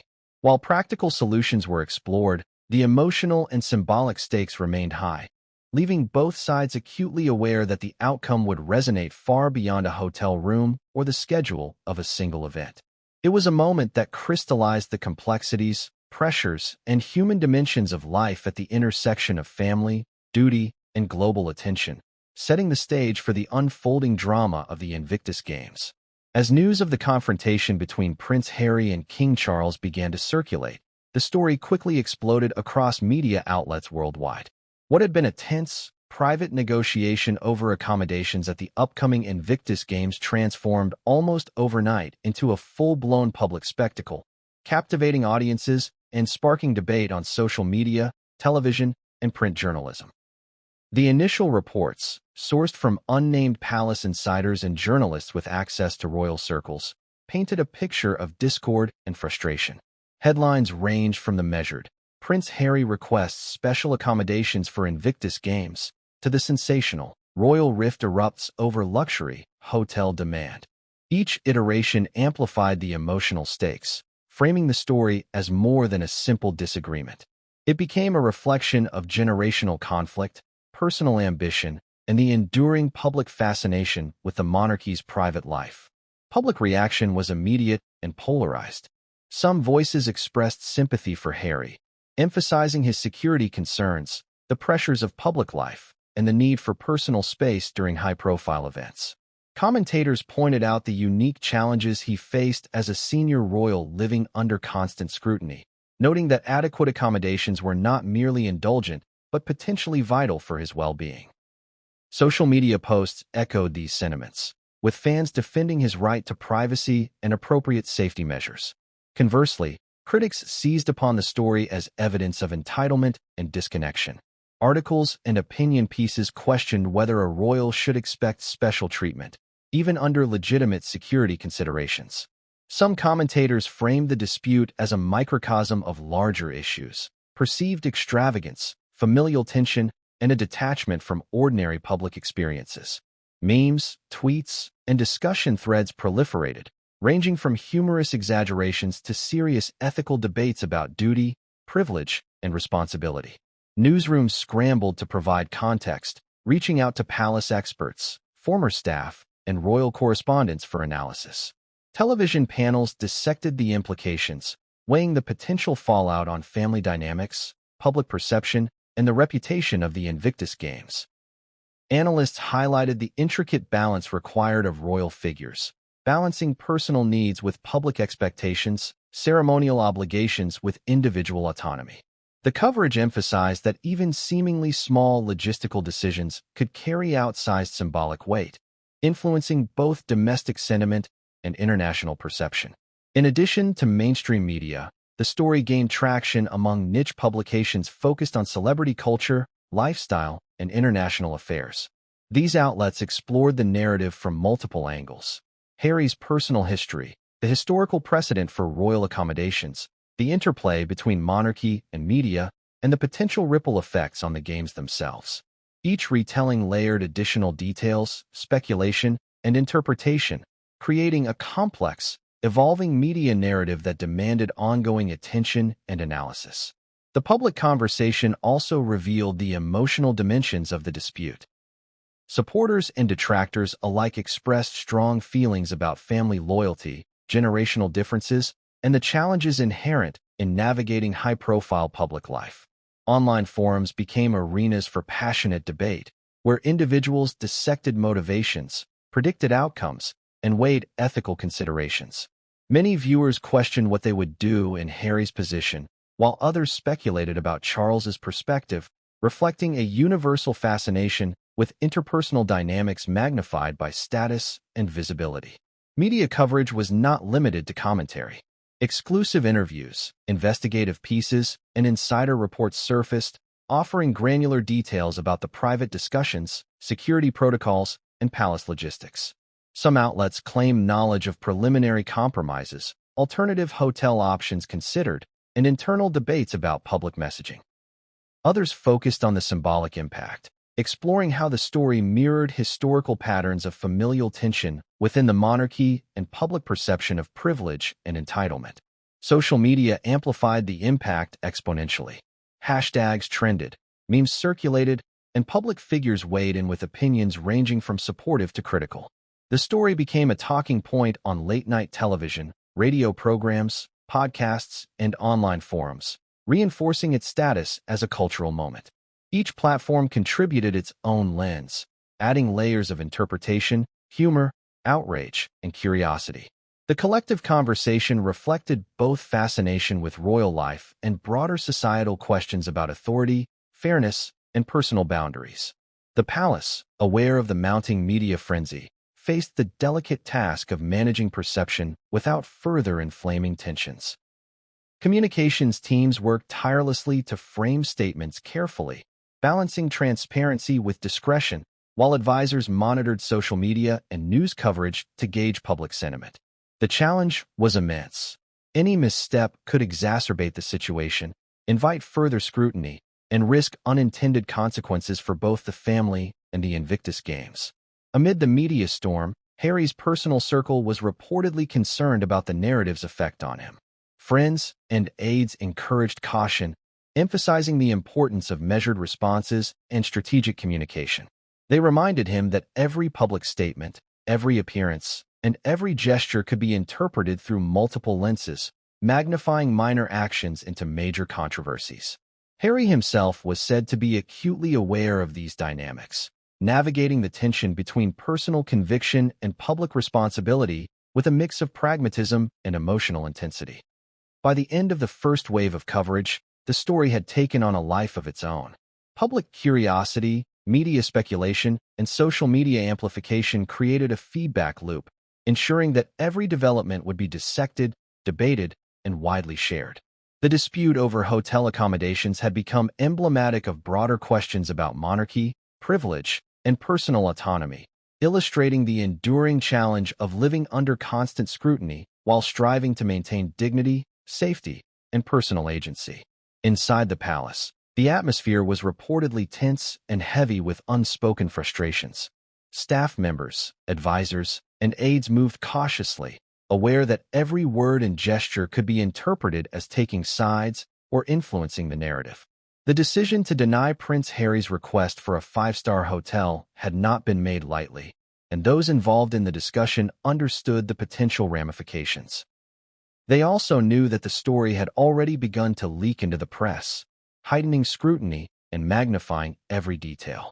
King Charles, as the head of the family and monarch, carried the weight of responsibility.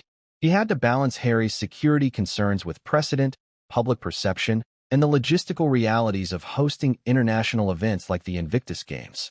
Sources suggest that Charles approached the situation with a mix of firm principle and deep concern for his son. He reportedly acknowledged Harry's needs, but also emphasized fairness and the perception of equity among attendees, including other high-profile figures and participants.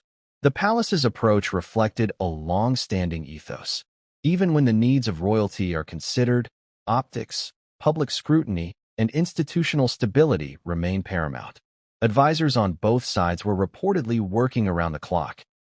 Harry's personal aides advocated for accommodations that would ensure his comfort, safety, and peace of mind, emphasizing his status as a senior royal and the extraordinary pressures of his life in the public eye. Meanwhile, Charles's inner circle was concerned that granting such a request could set a precedent, inviting further demands from other members of the family or prominent figures attending the games. The interplay of personal preference, protocol, and optics created a delicate tension, with each side weighing practicalities against symbolic meaning. Security briefings added another layer of complexity. The Invictus Games attracts global attention, hosting dignitaries, athletes, media, and public figures, each with distinct security requirements. Sources indicate that Harry's team proposed specific arrangements to minimize risks, citing potential threats, privacy concerns, and the need for controlled access. Charles's advisors, however, reportedly argued that the suggested arrangements exceeded standard protocols and could be perceived as excessive or disconnected from the event's spirit of camaraderie and inclusivity. Every detail, from hotel location to entrance routes, was scrutinized, debated, and revised multiple times. The decision-making process also revealed generational differences. Charles, shaped by decades of experience in the monarchy, emphasized tradition, precedent, and the responsibilities of public life. Harry, influenced by modern expectations, personal experience, and a desire for autonomy, sought accommodations that aligned with his immediate needs and personal comfort. Sources inside the palace suggest that this clash of perspectives contributed to the intensity of the dispute, highlighting both the personal and institutional dimensions of the disagreement. Rumors circulated about private discussions, midnight phone calls, and meetings that stretched into the early hours. Some insiders described the atmosphere as charged, with moments of frustration and emotional intensity. The palace's communications team reportedly worked tirelessly to contain leaks, draft statements, and manage messaging, but the very nature of royal life made complete discretion impossible. Every interaction was scrutinized, and the court of public opinion had already begun to weigh in, adding pressure and heightening the stakes. Even domestic staff felt the ripple effects. Household managers, event coordinators, and security personnel were caught between competing priorities, balancing logistical realities with the emotional tone set by senior family members. Anecdotes from insiders suggest that some staff experienced stress and anxiety, unsure of how decisions would ultimately be perceived or how conflicts would be managed behind closed doors. Their experiences offer a rarely seen glimpse into the human side of royal protocol, how even seemingly minor decisions can cascade into complex operational and emotional challenges. The tension extended beyond the immediate household. Extended family members reportedly expressed concern, offered counsel, and speculated on outcomes. Some encouraged compromise, suggesting alternative arrangements that might satisfy Harry's concerns without appearing extravagant. Others advised firmness, cautioning that acquiescence could undermine authority, tradition, or the monarchy's public image. These discussions, though private, influenced the tone and direction of the official decisions, illustrating how familial relationships, historical precedent, and institutional priorities intertwine in complex ways. While the palace's internal debate continued, Harry's camp was not idle. Personal aides, former colleagues, and security advisors reportedly compiled detailed reports outlining risks, potential accommodations, and possible public reactions. They emphasized that denying specific requests could create stress and affect performance, health, and emotional well-being. From their perspective, the issue was less about luxury and more about ensuring that Harry could participate fully in an event of profound personal significance, the Invictus Games, a cause deeply connected to his identity, charitable work, and commitment to veterans. Historical context added weight to both sides of the argument. Previous senior royals had negotiated accommodations for international events, but the circumstances varied widely, and expectations evolved with time, media scrutiny, and societal changes. Analysts suggest that Charles's approach reflected a careful consideration of these precedents, balancing Harry's needs against the broader implications for the monarchy. For Harry, the request may have felt entirely reasonable, aligning with contemporary standards and personal safety considerations. For Charles, the optics, fairness, and institutional legacy were paramount, framing the decision in terms of both principle and perception. The palace's internal dynamics, combined with the escalating media attention, created a pressure cooker environment. Advisors described meetings where emotions ran high, perspectives clashed, and compromise seemed elusive. Even routine discussions about accommodations became high-stakes negotiations, with each party acutely aware of the consequences of missteps. Observers noted that the interplay of loyalty, duty, personal preference, and public perception made resolution difficult, with each decision carrying ramifications beyond the immediate logistical concerns. Amid this high-stakes environment, sources indicate that both Harry and Charles experienced emotional strain. Harry reportedly felt frustration, anxiety, and a sense of being misunderstood or constrained, while Charles contended with the burden of balancing familial relationships, public expectations, and the demands of the crown. The private intensity of these emotions, juxtaposed with the public spectacle unfolding in the media, added layers of complexity to an already intricate situation. The palace, aware that leaks and speculation could escalate tensions, implemented additional security and communication protocols. Meetings were held in carefully controlled settings, sensitive documents were handled with discretion, and staff were reminded of the importance of confidentiality. Yet, despite these measures, whispers persisted, fueling media curiosity and public intrigue. Every rumor, real or exaggerated, added to the perception of a royal family grappling with internal discord and personal conflict. Ultimately, Chapter 12 reveals that behind the headlines, the situation was as much about relationships, perception, and emotional dynamics as it was about hotel accommodations. The dispute highlighted the challenges of navigating high-profile public life, balancing personal needs with institutional responsibilities, and maintaining dignity and composure under intense scrutiny. It provided an intimate look at the human side of monarchy, a world where personal preference, protocol, and public image collide in unpredictable and often dramatic ways. As soon as news of the palace's decision reached the press, an intense media storm erupted, engulfing both Prince Harry and King Charles in an unprecedented wave of scrutiny. The story quickly became a headline across newspapers, online outlets, and broadcast networks, each vying to offer their unique spin. Analysts and commentators debated the implications, questioning the dynamics between father and son, the balance of privilege and responsibility, and the broader symbolism of the decision in the context of modern royalty. Headlines ranged from sympathetic portrayals of Harry's frustrations to critiques of perceived extravagance or entitlement, reflecting the polarized public perception that often accompanies royal controversies. Social media amplified every detail, turning what might have been a contained family matter into a global conversation. Twitter threads, Facebook posts, Instagram commentary, and TikTok videos spread rapidly, often accompanied by memes, satirical graphics, and heated debates. Fans of Harry expressed outrage, framing the denial as yet another example of rigid traditions stifling individual needs. Critics, meanwhile, argued that Harry's request was excessive and out of touch with the spirit of the Invictus Games, an event designed to celebrate courage, resilience, and community rather than luxury. The feedback loop between traditional media and social platforms intensified the pressure on the palace, leaving both Harry and Charles navigating an increasingly publicized conflict with little room for privacy or nuance. Opinion pieces from prominent journalists and royal commentators further fueled the discourse. Some portrayed Harry as a figure caught between his personal expectations and the unyielding structure of monarchy, emphasizing the emotional toll of negotiating freedom within a constrained institutional framework. Others highlighted Charles's challenge, noting that upholding fairness, precedent, and public perception is a central responsibility of the crown.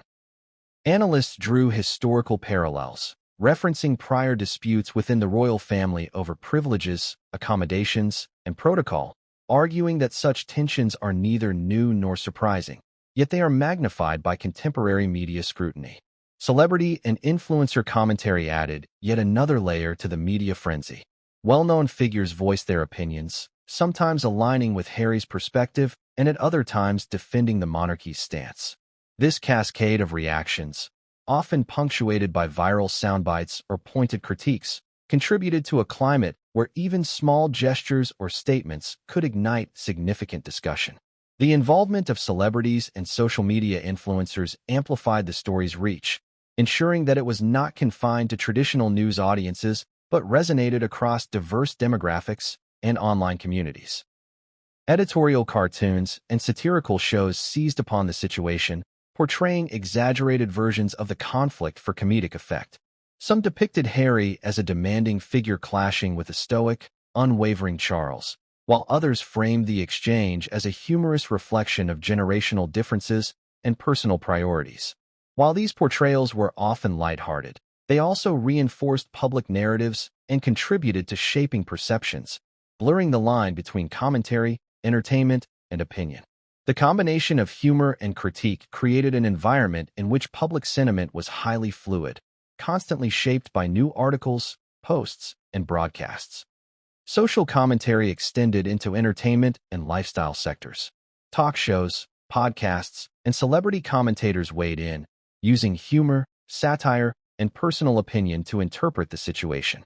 Memes depicting Harry in luxurious settings or juxtaposed with standard accommodations proliferated online, reinforcing the story's viral nature. While these representations often exaggerated reality, they amplified engagement and ensured that the story remained in public consciousness for days, fueling ongoing debate and discussion. The combination of traditional media coverage, digital discourse, and social commentary created a multifaceted public response. Each channel contributed a unique perspective, collectively shaping the global narrative. The story evolved in real time, influenced not only by the events themselves, but by the interpretations, analyses, and emotional reactions of audiences worldwide. This dynamic highlighted the interplay between private decisions and public perception, demonstrating how quickly personal matters can escalate into international attention. By the end of the initial wave of media coverage, it was clear that the denial of Harry's hotel request had far-reaching consequences. The story had transcended its original context, influencing public opinion, media narratives, and the reputations of both Harry and King Charles. Observers noted that the episode would likely remain a reference point in discussions of royal family dynamics, modern privilege, and the challenges of balancing personal desires with public duty. As the chapter concludes, the audience is left with a vivid picture of the media storm and global reactions, illustrating how private family decisions can ripple outward to affect millions. The tension between Harry's personal needs, the monarchy's institutional responsibilities, and public perception underscores the complexity of modern royal life.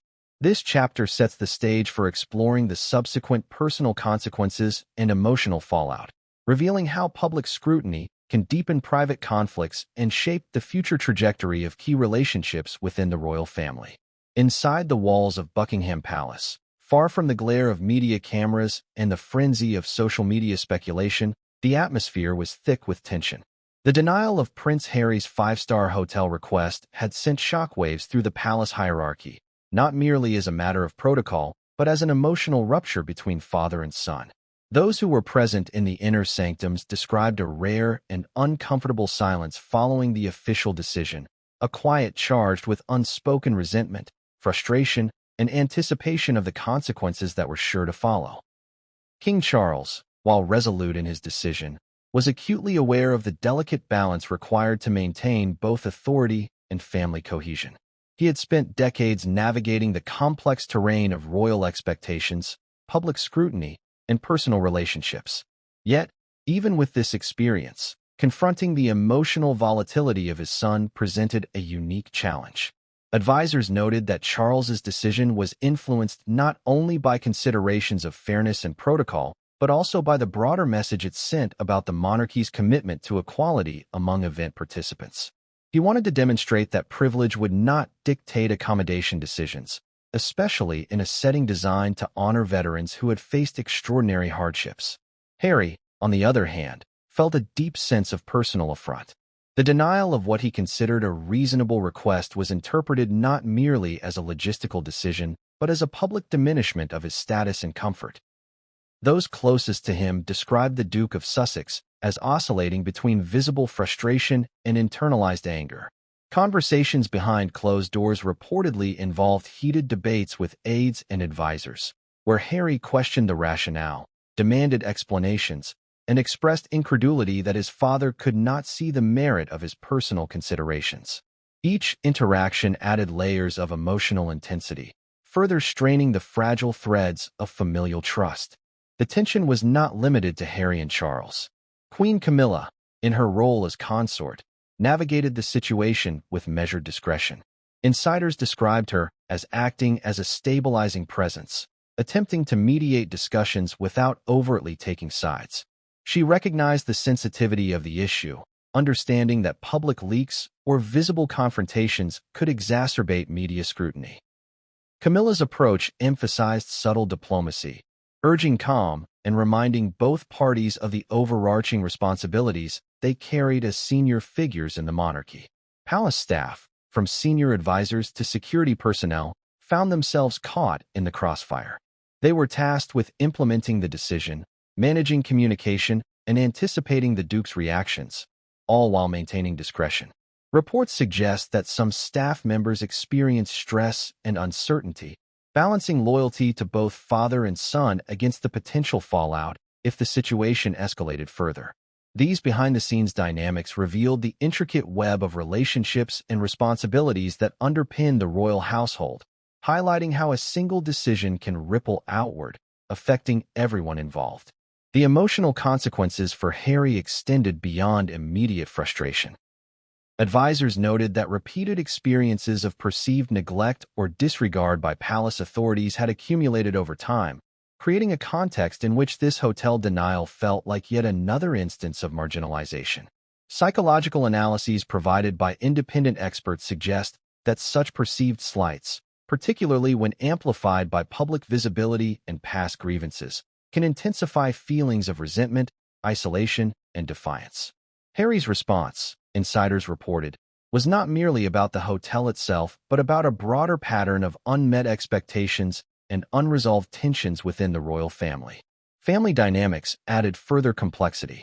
Reports of private conversations between Charles and Harry revealed underlying issues of communication, generational expectations, and differing perspectives on royal duties. Charles, accustomed to a traditional view of hierarchy and protocol, perceived the denial as a necessary assertion of fairness and consistency. Harry, influenced by modern notions of individual autonomy and personal comfort, interpreted the decision as an affront to his dignity and a disregard for his emotional needs. These conflicting frames of reference intensified the emotional stakes, making resolution more challenging and nuanced. The situation also had repercussions for Meghan Markle, though she remained largely outside the immediate hotel dispute. Sources close to the couple indicated that Meghan empathized with Harry's frustration while cautioning against overt confrontation. She recognized that any public expression of dissatisfaction could be amplified by media scrutiny, potentially causing reputational damage. Yet privately, she provided support and validation, encouraging Harry to assert his perspective while carefully managing the optics. This dual role of private support and public discretion reflected the strategic considerations necessary for navigating high-profile personal conflicts. Meanwhile, palace advisors began drafting contingency plans for the upcoming Invictus Games. Recognizing that Harry's emotional state could influence his behavior and interactions, preparations included tailored schedules, discreet meeting arrangements, and enhanced security protocols. The goal was to minimize potential disruptions while respecting both the Duke's status and the logistical requirements of the event. These preparations underscored the intricate coordination necessary when managing high-profile personalities in emotionally charged situations. Insiders reported that informal discussions among royal family members acknowledged the potential for lasting consequences. Some expressed concern that repeated perceived slights could exacerbate rifts, while others emphasized the importance of maintaining institutional authority and setting clear boundaries. These conversations, though discreet, reflected an awareness of the delicate interplay between personal relationships and public duty, a tension that has defined much of the modern monarchy's narrative.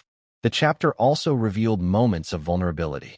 Observers noted that despite the tension, both Harry and Charles exhibited signs of introspection, reflecting on the broader implications of their actions. Harry reportedly questioned whether his reactions were entirely justified, while Charles considered how to balance authority with empathy.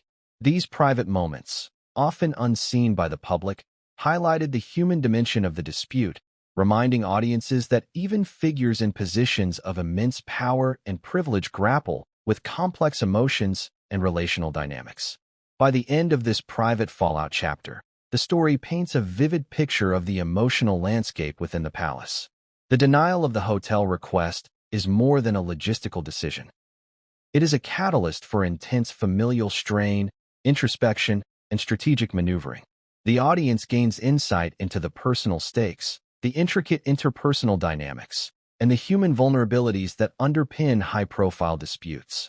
This chapter bridges the public spectacle of media coverage with the intimate reality of private conflict, setting the stage for subsequent exploration of long-term implications, reputational effects, and the eventual resolution, or deepening, of tensions within the royal family. As the story of Prince Harry's denied five-star hotel request began to leak into the public domain, the response was immediate, intense, and, in many ways, unpredictable. News outlets across the United Kingdom and around the world pounced on the story, crafting headlines that emphasized drama, conflict, and royal tension. Prince Harry denied luxury accommodation.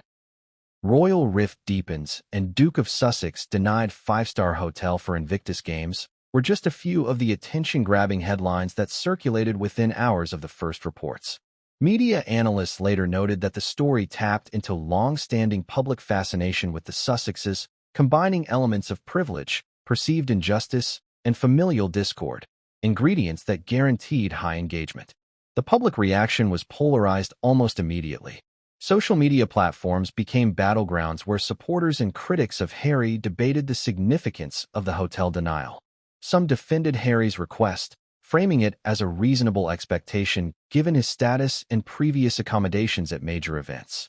They argued that the Duke deserved comfort and privacy, especially in an environment that required both high-profile public appearances and emotional energy.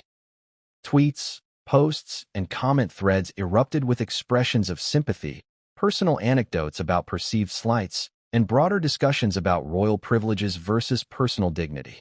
On the other side, critics questioned Harry's sense of entitlement, portraying the demand as emblematic of a royal accustomed to luxury and special treatment. Commentators argued that his role at the Invictus Games should be centered on veterans and their achievements, not personal comfort. Opinion pieces in newspapers emphasized the optics, suggesting that a public display of insistence on five-star accommodation risked overshadowing the very mission of the Games.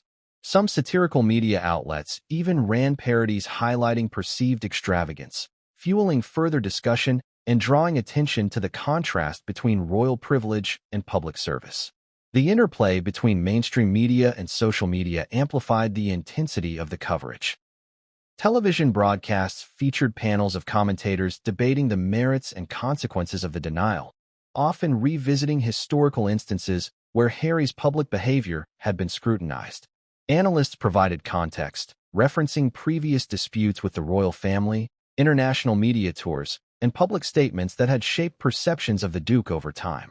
Each segment reinforced the narrative of tension, while simultaneously introducing new perspectives, questions, and speculations that fueled further public curiosity. Meanwhile, viral social media posts created a secondary layer of scrutiny.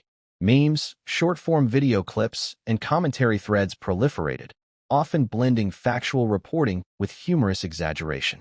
One popular meme compared Harry's hotel request to a scene from a high-budget drama, framing him as a demanding protagonist in a story of familial conflict. Another viral thread dissected past public appearances and accommodations of the royal family, comparing them to Harry's current demands. These informal narratives often carried as much weight in shaping public opinion as traditional media, demonstrating the decentralized power of online platforms in influencing perception. The public's engagement with the story was further intensified by the inclusion of expert commentary. Royal historians, etiquette experts, and cultural analysts weighed in, offering perspectives on the significance of the hotel request, the precedent it set, and its implications for the monarchy's image. Some argued that the denial was a necessary assertion of fairness, while others highlighted the potential emotional and relational consequences for Harry. This multifaceted analysis provided depth, framing the story not simply as a matter of personal comfort, but as a reflection of broader social, historical, and institutional dynamics. Amidst the media frenzy, rumors and unverified reports began to circulate, adding layers of speculation and intrigue. Stories emerged suggesting that Harry's dissatisfaction extended beyond accommodation to broader grievances with the monarchy's treatment of him and Meghan Markle. While many of these claims were difficult to verify, they contributed to the narrative of ongoing tension, giving the public and press additional angles to explore. These speculative threads, often amplified by social media, created an environment in which fact, perception, and conjecture intertwined, generating unprecedented attention and discourse around a seemingly simple logistical decision. The impact on the monarchy's public image was immediate and nuanced. Polls and opinion surveys indicated that while many sympathized with Harry's frustration, others questioned his priorities and sense of responsibility. Some segments of the public expressed concern that the dispute could detract from the Invictus Games mission, while others framed it as an understandable human reaction to perceived marginalization. Palace communications teams were reportedly monitoring the coverage closely, analyzing sentiment, and considering strategic messaging to manage the narrative while avoiding direct confrontation or escalation. Insiders reported that the palace recognized the importance of maintaining transparency and credibility, even as they sought to preserve internal discretion. Public statements were carefully crafted to emphasize the integrity of the event, the importance of equal treatment for all participants, and the continued commitment of the royal family to supporting veterans. Yet, the balancing act was delicate.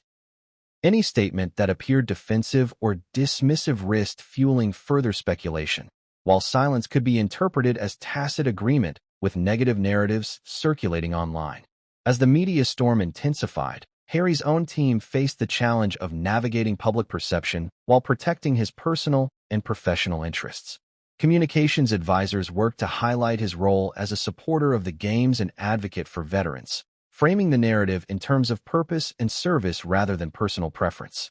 Strategic interviews, social media posts, and discreet leaks were employed to influence public sentiment, often emphasizing the emotional and logistical challenges faced by high-profile individuals participating in global events. Public engagement also manifested in grassroots movements and online campaigns. Hashtags supporting Harry or criticizing the palace's decision trended across multiple platforms, creating communities of discussion, debate, and advocacy. Some veteran groups and charitable organizations weighed in, offering nuanced perspectives on the appropriateness of luxury accommodations versus practical support for participants. These voices added a human dimension to the debate, grounding the public discourse in real-world experiences and ethical considerations.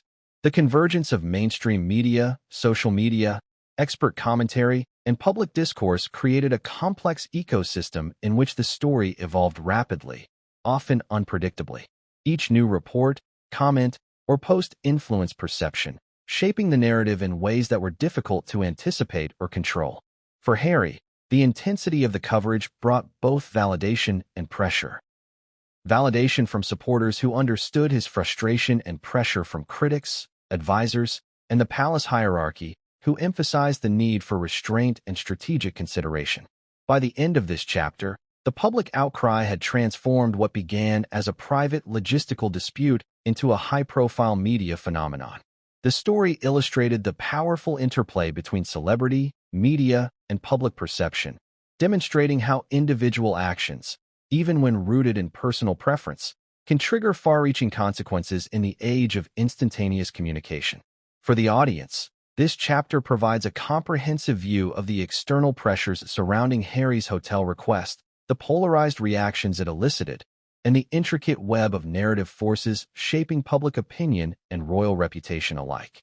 Inside the walls of the palace, far from the glare of cameras and the relentless chatter of social media, a different drama was unfolding. The denial of Prince Harry's five-star hotel request for the upcoming Invictus Games had not simply been a matter of logistics. It had sparked intense deliberations among senior royal aides, advisors, and King Charles himself. The discussions were nuanced, tense, and layered with decades of institutional knowledge about precedents, public perception, and familial dynamics. Those present describe an atmosphere thick with caution and strategic calculation, as the implications of each decision were weighed with painstaking attention to both immediate outcomes and long-term consequences. The initial discussions began with an evaluation of Harry's request within the context of the Invictus Games' broader objectives. Advisors considered the optics of granting a high-profile accommodation to a single royal, particularly when the Games centered on celebrating the courage, resilience, and achievements of veterans. A fundamental question emerged. Would approving the request reinforce the perception of privilege and entitlement, or could it be framed as a reasonable accommodation for a participant with extraordinary public responsibilities? The debate was far from straightforward, as each angle carried potential benefits and pitfalls, reflecting the delicate balance of tradition, duty, and modern expectations.